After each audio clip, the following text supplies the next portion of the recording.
નમસ્કાર વિદ્યાર્થી મિત્રો, ધોરણ 10 સામાજિક વિજ્ઞાન વિષયમાં અગાઉ આપણે પ્રકરણ 10 અંતર્ગત 4 વિડીયો લેસન જોઈ ગયા હતા.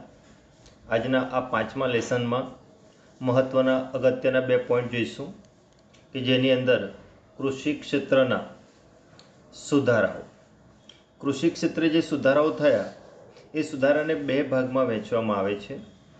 કૃષિ ક્ષેત્રના ટેકનિકલ સુધારા અને કૃષિ ક્ષેત્રના સંસ્થાગત સુધારા.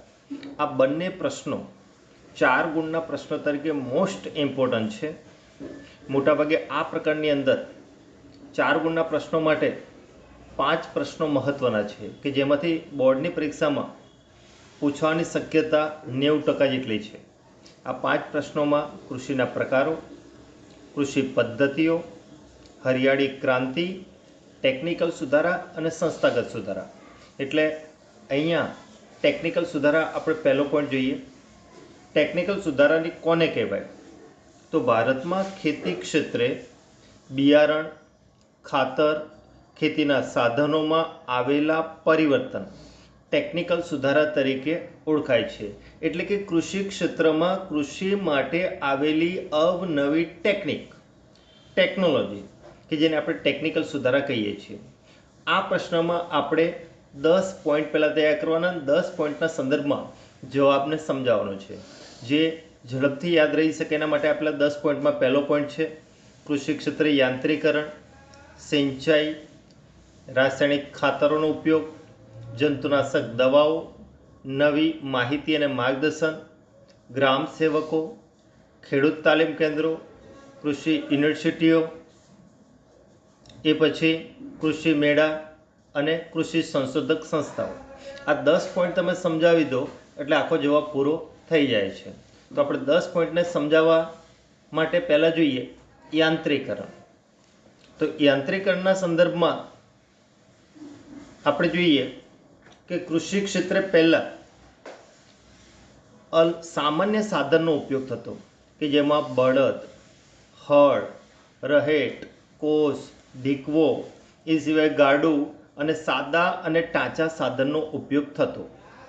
આઝાદી કાળ પછી કૃષિ ક્ષેત્રે જે યાંત્રીકરણ થયું એને કારણે કૃષિની અંદર ટ્રેક્ટર, ટ્રોલી, હાર્વેસ્ટર, થ્રેસર, વિવિધ પ્રકારના પંપ સેટ, આ બધાના ઉપયોગ થકી કૃષિ પ્રવૃત્તિ એકદમ સરળ બની ગઈ. માનવ શ્રમની જગ્યાએ યંત્રો કામ કરતા થઈ ગયા. એટલે કૃષિ ક્ષેત્રે વધુ વિસ્તાર ખેડાણ હેઠળ લાવી શકાય, વધુ ઉત્પાદન હાથ ધરી શકાયું. બીજો પોઈન્ટ સિંચાઈ. કે પહેલાં ભારતમાં સિંચાઈનું પ્રમાણ ઓછું હતું. કૂવા તળાવ ઉપર સિંચાઈ થતી કે જેમાં કોસ, ઢીકવો, રહેટ જેવી સિંચાઈ પદ્ધતિઓ હતી કે જેમાં માનવ શ્રમ કે પ્રાણીઓના શ્રમ થકી કૂવાના પાણીને ઉલેચીને ખેતર સુધી પહોંચાડવાની જે પદ્ધતિ હોય એને સિંચાઈ કહેવાય. અને આ સિંચાઈ પદ્ધતિઓમાં આઝાદી કાળ પછી મોટો બદલાવ આવ્યો છે. કોસ, ઢીકવો, રહેટના સ્થાને વિવિધ પ્રકારના submersible pump, monoblock pump, diesel pump જેવા યંત્રો આવી ગયા. અને આ યાંત્રિક સાધનોની મદદથી પાણીને ઉલેચીને ખેતર સુધી કે ખેતરના પાકો સુધી પહોંચાડવાના પ્રયત્નો થયા. એટલે સિંચાઈ ક્ષેત્રનો ઉત્તરોત્તર વિકાસ થવાથી કૃષિ ક્ષેત્રની અંદર ઘણું ઉત્પાદન મળવા લાગ્યું. ત્રીજો પોઈન્ટ રાસાયણિક ખાતરો. રાસાયણિક ખાતરોની અંદર જોઈએ કે રાસાયણિક ખાતર કામ શું કરે? તો ખેતીની અંદર જે જમીન છે એ જમીનના ઘટતા પોષક તત્વો પૂરું પાડવાનું કામ રાસાયણિક ખાતર કરે છે. આઝાદી કાળ પછી કૃષિ ક્ષેત્રે રાસાયણિક ખાતરોમાં DAP, NPK, urea, potash, sulphur આવા રાસાયણિક ખાતરોનો ઉપયોગ થવા લાગ્યો. એ સિવાય વર્તમાન સમયે છાણિયું ખાતર, બાયોફર્ટિલાઇઝર, કમ્પોસ્ટ ખાતર, અળસિયાનું ખાતર, આ ખાતરનો પણ ઉપયોગ થઈ રહ્યો છે કે ખાતરને લીધે કૃષિ ઉત્પાદનમાં અનેક ગણો વધારો થયો છે. જંતુનાશક દવાઓ. કૃષિ ક્ષેત્રે વિવિધ પ્રકારના ઈયળો, કીટકો હોય તો એને કારણે વનસ્પતિને નુકસાન થતું હોય છે. તો આ જંતુઓનો નાશ કરવા માટે વિવિધ પ્રકારની જંતુનાશક દવાઓ શોધાઈ અને એનો કૃષિ ક્ષેત્રે ઉપયોગ થવા લાગ્યો. આ સિવાય નિંદામણ નાશક દવાઓનો પણ વર્તમાન સમયે વ્યાપક ઉપયોગ થઈ રહ્યો છે. હવે જોઈએ નવી માહિતી અને માર્ગદર્શન. આજે જોઈએ કે કૃષિ ક્ષેત્રે અલગ અલગ પ્રકારની નવી માહિતી અને નવા સંશોધન માટે કૃષિ ક્ષેત્રે સંશોધનો થઈ રહ્યા છે અને આ સંશોધનોની કામ કરતી કેટલીક સંસ્થાઓ પણ છે. એ સિવાય ખેડૂતોને કૃષિ ક્ષેત્રે જે નવા સંશોધનો થાય એની માહિતી માટે ઘણા બધા પ્રચાર માધ્યમો પણ કામ કરી રહ્યા છે. એટલે નવી માહિતી અને માર્ગદર્શન ખેડૂતો સુધી પહોંચાડવામાં આવી રહ્યું છે કે જેની અંદર રેડિયો, ટીવી, વર્તમાનપત્રો, ડીડી કિસાન ચેનલ નવી શરૂ કરવામાં આવી છે. એ સિવાય SMS સેવા છે, ટોલ ફ્રી નંબર આપવામાં આવેલો છે. ટોલ ફ્રી નંબર છે કૃષિ ક્ષેત્રનો 1800-180-15-51. આ ઉપરાંત કિસાન કોલ સેન્ટર કાર્યરત હોય છે. સરકારની ખેડૂત વેબ પોર્ટલ, આઈ ખેડૂત, એગ્રી માર્કેટ, એ સિવાય મોબાઈલ એપ્લિકેશન, આ બધા ક્ષેત્ર દ્વારા ખેડૂતોને સતત નવી માહિતી અને માર્ગદર્શન પ્રાપ્ત થાય છે, જેને કારણે ખેડૂતો ઘરે બેઠા પણ માહિતી માર્ગદર્શન મેળવી એ માહિતી અને માર્ગદર્શનનો કૃષિ ક્ષેત્રે ઉપયોગ કરી રહ્યા છે. હવે જોઈએ ગ્રામ સેવકો. તો ગ્રામ સેવકો એ શું છે? તો કૃષિ ક્ષેત્રે ખેડૂતોને ખેતી વિષયક માહિતી અને માર્ગદર્શન પૂરું પાડતા જે સરકારી કર્મચારી નિયુક્ત થયેલા હોય છે એને ગ્રામ સેવક તરીકે ઓળખવામાં આવે છે. આ ગ્રામ સેવકો ખેડૂતોને સરકારની વિવિધ પ્રકારની યોજનાઓ, કૃષિ વિષયક માહિતી અને માર્ગદર્શન આપવાનું કામ કરે છે. કારણ કે ભારતના ખેડૂતો ઘણા એવા નિરક્ષર છે કે જે ટેકનોલોજીનો ઉપયોગ કરી શકતા નથી, તો એમને આ ગ્રામ સેવકો દ્વારા માહિતી પૂરી પાડવામાં આવતી હોય છે. એ પછી જોઈએ ખેડૂત તાલીમ કેન્દ્રો. ખેડૂત તાલીમ કેન્દ્રોની અંદર આપણા ખેડૂતો છે નિરક્ષર ને ગરીબ છે, એટલે આવા ખેડૂતોને અદ્યતન કૃષિ વિષયક માહિતી આપવા માટે જિલ્લા સ્તરે ખાસ એવા ખેડૂત તાલીમ કેન્દ્રો પ્રસ્થાપિત કરવામાં આવતા હોય છે કે જેમાં ખેડૂતો 15-20 દિવસની આધુનિક પદ્ધતિની ખેતીની ટ્રેનિંગ લઈ અને એનો કૃષિ ક્ષેત્ર ઉપયોગ કરી શકતા હોય છે. હવે જોઈએ કૃષિ યુનિવર્સિટીની રચના. તો ભારતમાં કૃષિ ક્ષેત્રે નવા સંશોધન, કુશળ કૃષિવિદો, કુશળ કૃષિ વૈજ્ઞાનિકો પ્રાપ્ત થાય એવા હેતુથી કૃષિ યુનિવર્સિટીની રચના દરેક રાજ્યમાં કરવામાં આવેલી છે. ગુજરાતની અંદર દાંતીવાડા ખાતે સરદાર પટેલ કૃષિ યુનિવર્સિટી કાર્યરત છે અને એની શાખાઓ આણંદ, નવસારી, જૂનાગઢ ખાતે પણ કાર્યરત છે. કૃષિ મેળાઓ કે ભારતની અંદર અને ખાસ કરીને ગુજરાતમાં જે ખેડૂતો છે એ ખેડૂતોને કૃષિ ક્ષેત્રે સજાગ કરવા, જાગૃત કરવા અથવા એમને વિવિધ પ્રકારે સરકાર દ્વારા મદદ કરવા માટે કૃષિ મેળાઓનું આયોજન કરવામાં આવતું હોય છે, જેમાં કૃષિ રથ ગામડે ગામડે ફરી ખેડૂતોને ખેતી ક્ષેત્રે જાગૃત કરી સરકાર દ્વારા વિવિધ પ્રકારની મદદ કરવા માટે આ કૃષિ મેળાઓ અદ્યતન માહિતી અને માર્ગદર્શન આપે છે. હવે જોઈએ કૃષિ સંશોધન સંસ્થા કે કૃષિ ક્ષેત્રે અવનવા સંશોધનો કરવા માટે ભારતની અંદર કૃષિ ક્ષેત્રે સંશોધન કરતી સંસ્થાઓ સ્થાપિત કરવામાં આવી છે કે જેમાં એક સંસ્થા છે આઈકાર, એટલે કે ICAR. એનું પૂરું નામ થાય Indian council of agriculture research, અને બીજી સંસ્થા છે DARE, ઇન શોર્ટ ડારે, જેનું પૂરું નામ થાય છે department of agriculture research and education. તો આ સંસ્થાઓ રાષ્ટ્રીય કક્ષાએ કાર્યરત છે. તો વિદ્યાર્થી મિત્રો, ટેકનિકલ સુધારાના પ્રશ્નનો જવાબ યાદ રાખવા માટે તમારે આ 10 પોઈન્ટ યાદ રાખવાના અને 10 પોઈન્ટને વિસ્તારીને જવાબ મેં સમજાવ્યો એ રીતે લખવાનો છે. હવે બીજો પોઈન્ટ જોઈએ કૃષિ ક્ષેત્રના સુધારાઓમાં સંસ્થાકીય સુધારાઓ. એમાં પણ 10 પોઈન્ટ યાદ રાખવાના છે. પહેલા, ખેડે તેની જમીન, જમીન ટોચ મર્યાદાનો કાયદો, કૃષિ ધિરાણ યોજના, સબસિડી દ્વારા મદદ, પાક વીમા યોજના, કુદરતી આપત્તિમાં આર્થિક સહાય, માર્કેટ યાર્ડની રચના, ગોદામો અને શીતગૃહોની રચના, પરિવહન સંદેશા વ્યવહારની સુવિધા, સહકારી મંડળી કે સંસ્થાઓ દ્વારા ખેડૂતોને મદદ. તો આ રીતે અલગ અલગ પ્રકારે પોઈન્ટ યાદ રાખી અને આપણે જવાબ લખવાનો છે. પહેલાં જોઈએ કે ભારતમાં જમીન માલિકી, ખેત ધિરાણ અને ખેત પેદાશોના વેચાણ અંગે થયેલા સુધારાને કહેવાય સંસ્થાગત સુધારા. સંસ્થાગત સુધારા કોને કહીશું? તો ભારતમાં જમીનની માલિકી, ખેત ધિરાણ અને ખેત પેદાશના વેચાણ અંગે થયેલા સુધારાને, ત્રણ બાબતો છે અહીંયા. જમીનની માલિકી, ખેત ધિરાણ એટલે કે ખેડૂતોને લોન આપવી, અને ખેત પેદાશો કે જેનું વેચાણ કરવા માટેની સરકારની નીતિ અથવા એને લગતી બાબતો. તો આ ત્રણ બાબતોને લગતા સુધારાને કહેવાય સંસ્થાકીય સુધારા. પહેલાં જોઈએ કે આઝાદી કાળ સમયે ભારતની અંદર જમીન માલિકીની અસમાનતા જોવા મળતી હતી. એટલે નાનો વર્ગ એવો હતો કે જે મોટાભાગની જમીનની માલિકી ધરાવતો હતો, જ્યારે મોટો વર્ગ એવો હતો કે જે જમીનની માલિકી ધરાવતો ન હતો, અથવા એ નાના ખેડૂતો કે સીમાંત ખેડૂતો હતા. સીમાંત ખેડૂતોનો અર્થ એવો થાય કે બહુ જ ઓછી જમીનનો માલિકી હક ધારણ કરનાર, જ્યારે નાના ખેડૂતો એટલે ઓછી જમીન, જ્યારે શ્રીમંત ખેડૂતો જેને જમીનદારો પણ કહેવાય કે જે મોટાભાગની જમીનના માલિક હતા. એટલે જમીનદારો જમીન ખેડે નહીં પણ ખેત મજૂરો પાસે જમીન ખેડાવે. તો આવા ખેત મજૂરોને વાસ્તવિક રીતે જમીનના માલિક બનાવવા માટે સરકારે કાયદો અમલમાં મૂક્યો, અને આ કાયદો હતો ખેડે તેની જમીન અને રહે તેનું ઘર. એટલે આ કાયદા અન્વયે જમીનદારોની જમીન જે પણ ખેડૂતો ખેડતા હતા એ વાસ્તવિકતામાં એ જમીનના માલિક બની ગયા. પછી બીજો કાયદો અમલમાં આવ્યો, જમીન ટોચ મર્યાદાનો કાયદો. જમીનદારોની હાક કે ધાક વધુ હતી એટલે કેટલાક ખેત મજૂરો જમીન મેળવી શક્યા નહીં.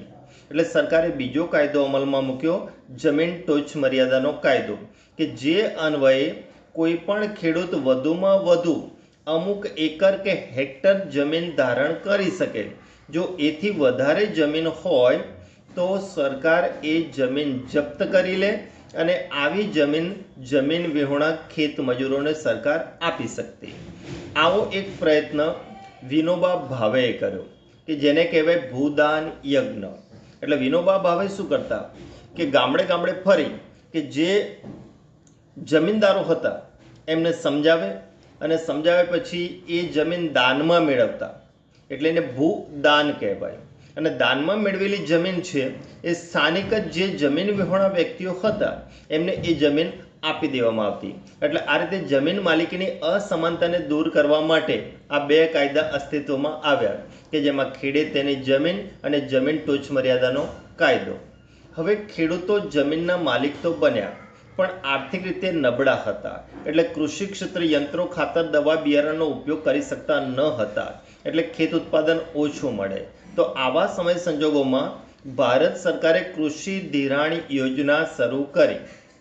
એટલે કે ખેડૂતોને સસ્તા વ્યાજ દરે લોન એટલે કે ધિરાણ આપવાની શરૂઆત કરી.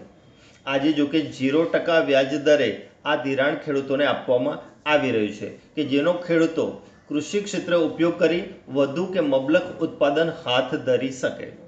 ચોથો પોઈન્ટ, સબસિડી દ્વારા મદદ, કે આજે ખેડૂતો યંત્રો, ખાતર, દવા, બિયારણ અને અન્ય કેટલીક ટેકનિકલ વસ્તુઓ ખરીદવામાં પ્રયત્ન કરે, પણ આ વસ્તુ પ્રમાણમાં મોંઘી હોય છે એટલે ખરીદી શકતા નથી, કૃષિ ક્ષેત્ર ઉપયોગ કરી શકતા નથી. એટલે ભારત સરકારે એ વસ્તુ ખરીદવા માટે સબસિડી જાહેર કરી છે. ઉદાહરણ તરીકે આપણે જોઈએ કે ખેડૂતોએ પંપ સેટ ખરીદવું હોય, ડીઝલ મશીન ખરીદવું હોય કે જે સિંચાઈ માટે ઉપયોગમાં આવે, ટ્રેક્ટર ખરીદવું હોય તો એના માટે સરકાર દ્વારા 30 થી 40% સબસિડી મળતી હોય છે. એટલે કુલ રકમમાંથી 30 થી 40% રકમ સરકાર ચૂકવે, બાકીની રકમ ખેડૂતોએ ચૂકવવાની હોય. તો સરકાર જે રકમ ચૂકવે એ સબસિડી કહી શકાય. એ જ રીતે આજે ટપક સિંચાઈ પદ્ધતિ માટે ફુવારા સિંચાઈ પદ્ધતિ માટે પણ સબસિડી આપવામાં આવી રહી છે કે જેમાં ઓછા પાણી દ્વારા વધુ વિસ્તારને સિંચાઈનો લાભ આપી શકાય. જે ટેકનિકલ સુધારામાં પણ આ પોઈન્ટ આવે કે ફુવારા પદ્ધતિ, ટપક પદ્ધતિ એ આધુનિક સિંચાઈ પદ્ધતિઓ વિકસી છે. હવે ખેડૂતોએ માનો કે ધિરાણ મેળવ્યું અને મોટા પાયે મૂડીરોકાણ કરી ખેતી શરૂ કરી, પણ કોઈ કુદરતી આપત્તિ આવે જેમ કે પૂર પ્રકોપની કે દુષ્કાળની સ્થિતિ કે વાવાઝોડાની સ્થિતિમાં ખેતીના પાકને નુકસાન થઈ શકે, તો ખેડૂતોએ જે મૂડીરોકાણ કર્યું હોય એ મૂડીરોકાણને સાથે પાક નષ્ટ થાય તો એ દેવાદાર બની જાય. તો આવી સ્થિતિની અંદર ખેડૂતોને આવા મૂડીરોકાણ સામે રક્ષણ આપવા પાક વીમા યોજના શરૂ કરવામાં આવી છે. આ પાક વીમા યોજના અન્વયે જો ખેડૂતોનો પાક નિષ્ફળ જાય કુદરતી આપત્તિ થકી, તો કંપની દ્વારા એને વીમાકીય રકમનું કવચ પૂરું પાડવામાં આવે છે, જેને કહેવાય છે પાક ફસલ વીમા યોજના. હાલના સમયે કાર્યરત છે. હવે જોઈએ કુદરતી આપત્તિમાં આર્થિક સહાય. ઘણી વખત એવું બને કે વરસાદ વધુ આવ્યો, જમીનનું ધોવાણ થયું, તો એવા સમયે રાજ્ય સરકાર અને કેન્દ્ર સરકાર દ્વારા ખેડૂતોને જમીન પ્રમાણે એમને આર્થિક મદદ પણ કરવામાં આવતી હોય છે. એમના એકાઉન્ટની અંદર સીધી જ નાણાકીય રકમ જોગવાઈઓ મુજબ આપવામાં આવતી હોય છે. ખેડૂતોએ માર્કેટ યાર્ડની રચનામાં જુઓ કે ખેડૂતોએ જે કૃષિ ઉત્પાદનો લીધા એના યોગ્ય પોષણક્ષમ અને સારા ભાવ મળી શકે એટલા માટે દરેક તાલુકા અને જિલ્લા કક્ષાએ માર્કેટ યાર્ડની રચના કરી છે. માર્કેટ યાર્ડમાં શું હોય કે ખેડૂતો ઘઉં, ડાંગર કે એમની કૃષિ પેદાશો માર્કેટમાં લઈ જાય. માર્કેટની અંદર જાહેરમાં એની હરાજી થાય. જે વેપારી ઊંચા ભાવ આપે એ વસ્તુ ખરીદતો હોય છે. માર્કેટ યાર્ડની સાથે સાથે ગોદામો અને શીતગૃહોની પણ રચના કરવામાં આવી. માનો કે ખેડૂતોએ યોગ્ય ભાવ નથી મળતા, કૃષિ પેદાશનો સંગ્રહ કરવો છે, તો એના માટે ગોદામોની અંદર સંગ્રહ કરી શકે, જો કે એને નિર્ધારિત ભાડું ચૂકવવું પડતું હોય છે. એ સિવાય નાશવંત વસ્તુઓના સંગ્રહ માટે શીતગૃહ કે જેને આપણે કહીએ કોલ્ડ સ્ટોરેજ, એની પણ રચના કરવામાં આવી છે કે જેમાં સફરજન, બટાટા જેવા વસ્તુઓની લાંબો સમય સુધી સંગ્રહ કરી શકાય છે. ખેડૂતોને ગામડામાંથી જિલ્લા કે તાલુકા કક્ષાએ પહોંચવા માટે પરિવહન વ્યવસ્થાની જરૂર હોય તો સરકારે પરિવહન વ્યવસ્થા, સંદેશા વ્યવહારની પણ સુવિધાઓ ઉત્તરોત્તર વિકસાવી છે કે જેને કારણે શાકભાજી, ફળફળાદી રોજબરોજ શહેર સુધી પહોંચાડવા માટે અનુકૂળતા ઊભી થાય. આ સિવાય ભારત સરકારે ખેડૂતો પાસેથી ઘણી વખત યોગ્ય અને પોષણક્ષમ ભાવ ન મળતા હોય તો એવા સમયે ટેકાના ભાવે સરકાર પોતે પણ ખેત પેદાશોની ખરીદી કરતા હોય છે. જેમ કે ગત વર્ષે મગફળીની સરકાર દ્વારા ટેકાના ભાવે ખરીદી કરવામાં આવી હતી. એ અગાઉ કપાસની ખરીદી પણ સરકારે ટેકાના ભાવે કરી હતી. આ જે ખેડૂતો છે એ ખેડૂતોને વિવિધ પ્રકારે મદદ કરવા માટે વિવિધ મંડળીઓ અને સંસ્થાઓ શરૂ થઈ છે. સ્વરૂપ નાનું હોય સંસ્થાનું તો એને મંડળી કહેવાય અને સ્વરૂપ મોટું હોય તો એને સંસ્થા કહેવાય. આવી સંસ્થાઓમાં નાફેડ, એનડીડીબી, ગ્રોફેડ મહત્વપૂર્ણ સંસ્થાઓ કહી શકીએ. નાફેડનો અર્થ થાય છે ભારતીય રાષ્ટ્રીય કૃષિ સહકારી વિપણન સંઘ, એટલે કે National Agriculture Cooperative Marketing Federation of India. એ સિવાય નેશનલ ડેરી ડેવલપમેન્ટ બોર્ડ. અને ત્રીજું છે ગ્રોફેડ. ગ્રોફેડનો અર્થ થાય Gujarat cooperative oil seeds growers federation, એટલે કે ગુજરાત તેલીબિયા ઉત્પાદક સંઘ. તો આ સંસ્થાઓ કામ શું કરે કે ખેડૂતો હોય એમના ખેત ઉત્પાદનો ખરીદે છે, પોષણક્ષમ ભાવ આપે, વત્તા ખેડૂતોને જરૂરી હોય એવી વસ્તુઓ માર્કેટમાંથી યોગ્ય ભાવે પૂરી પાડવાનો પ્રયત્ન કરે છે. એટલે સહકાર આપવાની અપેક્ષાથી શરૂ થયેલી સંસ્થાઓ છે, એટલે એને સહકારી સંસ્થા કે મંડળીઓ પણ કહેવાય છે. અમૂલ ડેરી એ પશુપાલન ક્ષેત્રે સહકારી સંસ્થા છે. તો આ રીતે વિદ્યાર્થી મિત્રો આજના આ લેસનમાં બે ઇમ્પોર્ટન્ટ પોઈન્ટ, ટેકનિકલ સુધારા અને સંસ્થાગત સુધારા મોસ્ટ ઇમ્પોર્ટન્ટ છે. એટલે તમે આ બંને પ્રશ્નો પોઈન્ટ પાડીને જ તમારે જવાબ લખવાના છે જે મેં પોઈન્ટ આપ્યા છે. અસ્તુ.